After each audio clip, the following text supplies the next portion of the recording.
Мокринските извори остануваат една од најпосетените туристички локации во Подбеласичкиот регион.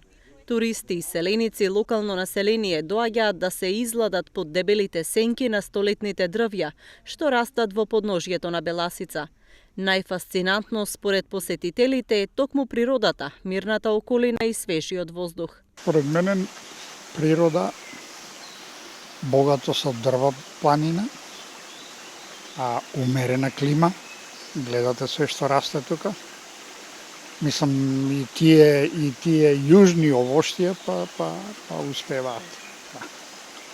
Мислам дека јас сум тука роден од Карши, температурата е овде, да речеме зимно време, послабо грее сонце, пошто сонцето е ама температурата е секогаш едно 2-3 степена повисока за разлика од Карши кај што грее сонце. Пати јас сум прв. Што ви се допаѓа, например, најмногу? Се.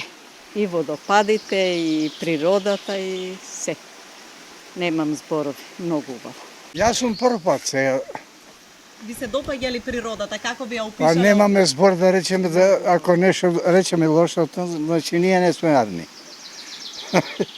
Добро си местото, убаво си.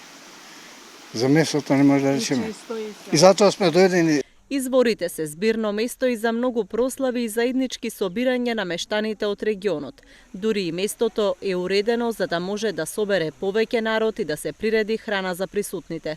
Мокринските извори се популарно туристичко место кое што е преполно за викендите, особено во пролетниот и летниот период.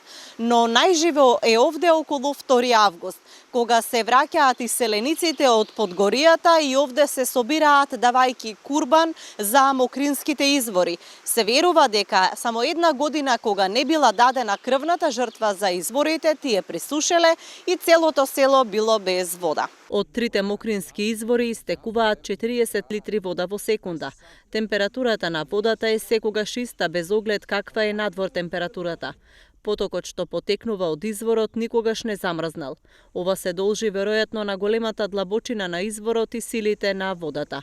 Поради количеството и силината на овие води, во минатото околу изворите имало многу воденици.